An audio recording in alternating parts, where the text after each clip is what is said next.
So this morning, Monday morning, I begin a new theme for the week, and this is the third of the four Brahmaviharas, four divine abidings, that of mudita.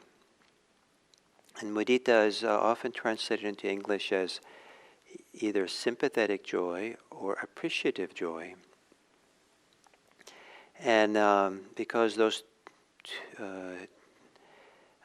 two-word translations require some explanation, sometimes I prefer a single English word to translate mudita, and that's the word rejoice. And I think the word rejoice captures more the sense of there's something particular that we're celebrating or really appreciating, and that rejoicing is a little bit more of a active, energized kind of appreciation and gratitude and delight in something that's worth delighting about, or something that's really worth celebrating. And here I live a block away from a local high school, and when high school is in session, sometimes I'm walking by the campus when the students are leaving at the end of the day. And one of the great delights is when I see a couple of them talking, or a small group talking, and they seem so happy and engaged and active, and something important that they're certainly must be very important they're talking about, because there's this joy in just maybe just getting out of school and seeing their friends. And I just feel so happy seeing them. I feel delighted. I feel certainly a certain kind of appreciative joy. But it's almost like I don't have to actively appreciate them. It's just that it's just a joyful thing to see the joy of other people and just experience it and know that it's happening. And so part of a mindful life is a life that not only is mindful of the present moment, but uses that capacity for present moment awareness to start being aware in a more useful way than some of the selective ways we can be on an automatic pilot.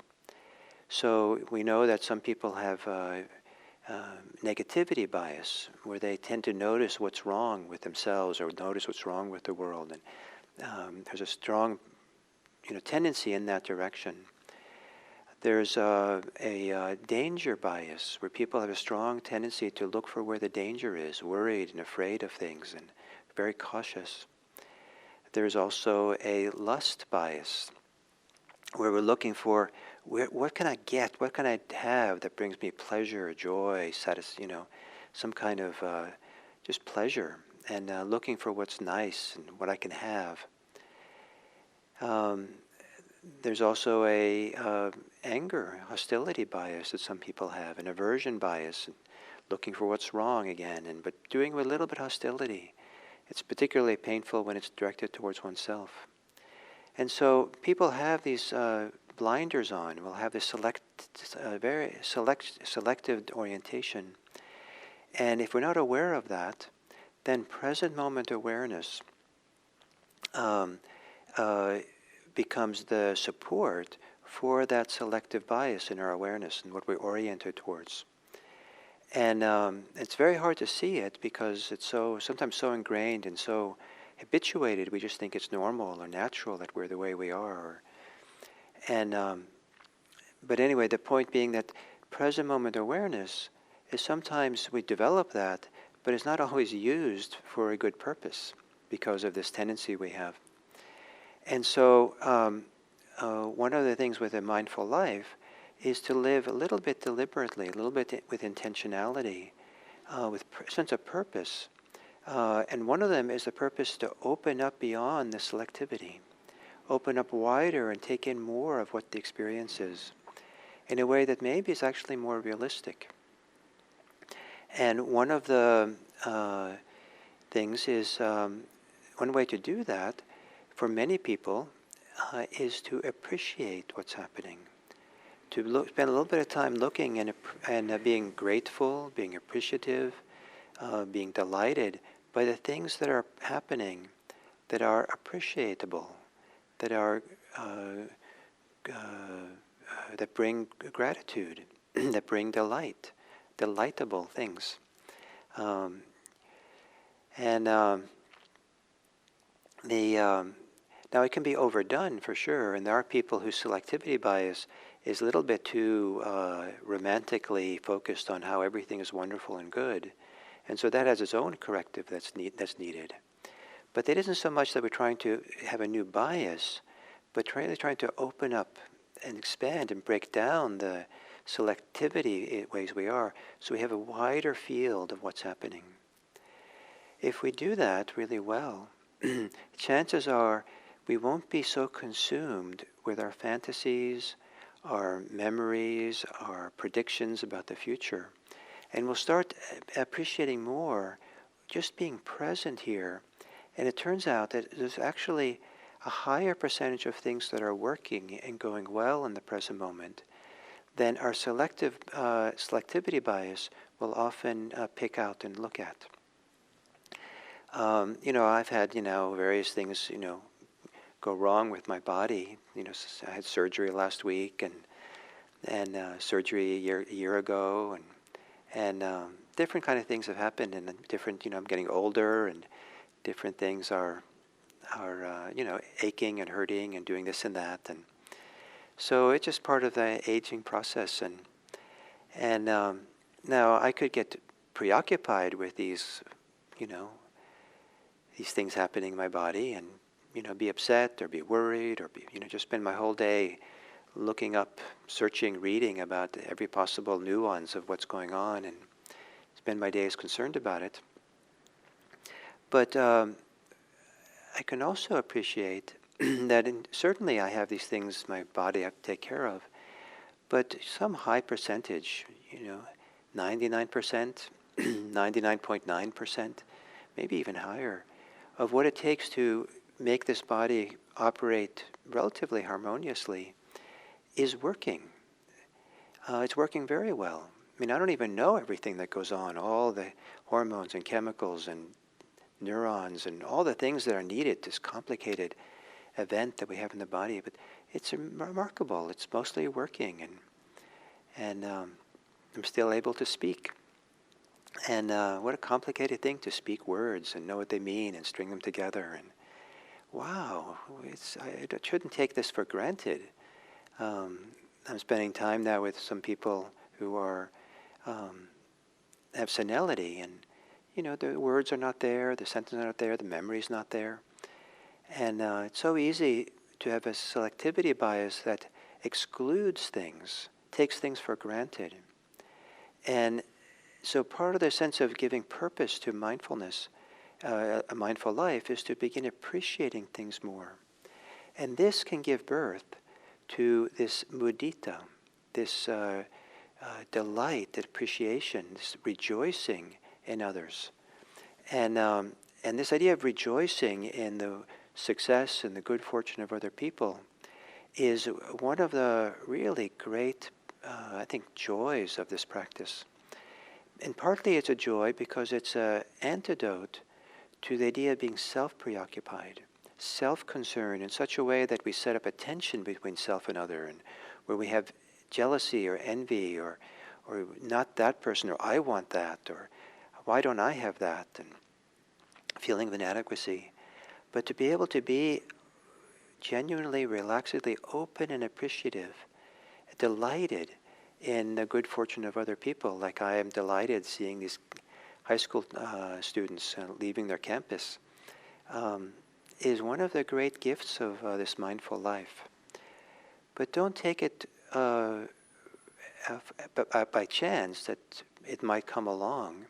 Don't take any of the Brahmaviharas as just a chance occurrence that you should feel these ways. But actually spend time cultivating them and developing them and looking for them and recognizing them when they arise.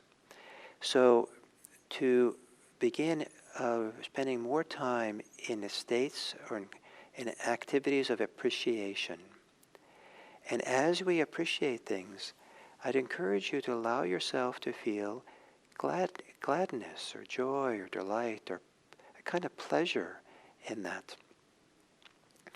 And let it kind of fill you, and take time to let it fill you.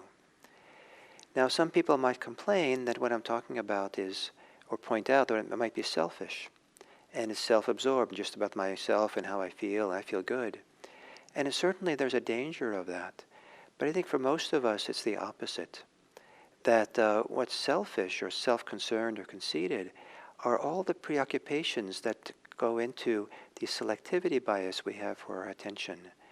Most of the ways we think about ourselves are maybe a little bit more too much about me, myself, and mine, and what's in it for me, or how am I, or I'm not doing well enough, or I'm unworthy, or I have to get more, or get out of the way because I want to have that, not you.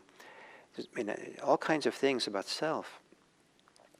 Those are the things that cause harm in our society, in our world. Appreciation doesn't cause much harm in our society. If we offer too much of it to others, they might get a little annoyed. But I think that appreciation of others and having delight in others, rejoicing in others, sharing in their joy in a nice, balanced, open way. Don't worry that it's selfish. Don't worry that it's leaving too much out and not realistic. I would venture to suggest that for many people, it's the normal way they are that see the world, which is not realistic. And by expanding our field of appreciation, rather than stepping into something unrealistic, we actually discovering a more realistic way of being in the world that doesn't deny the difficulties, that doesn't deny the challenges, but maybe creates a very different context for experiencing them and being with them, in a way that maybe we don't become oppressed by the challenges. We don't get limited by the challenges that we have. We take them in stride and hold them more lightly, and not very far away is our capacity to breathe, to relax, to be present here, and also just appreciate this life. Wow, what a great thing. There is much more joy available for us than most people recognize. And if we learn to appreciate more, then we'll be able to be givers of joy, provide the gift of joy to others. And that is what I think is the great heart of mudita, of rejoicing. To know how to do this well is to give the gift of joy to others, gift of appreciation. So that was kind of introductory talk on this topic of mudita. And I would encourage you, if you're at all inclined, to do this over the next 24 hours. Spend some time, more time than you normally would do, trying to be present for what can be appreciated, especially appreciated in the present moment. And then if you have some friends you can talk to about it, talk to them over what you're discovering. Have a conversation about appreciation of what's here as an alternative to our selectivity bias for what is not right. And may you, in doing this, delight in this exploration. Thank you.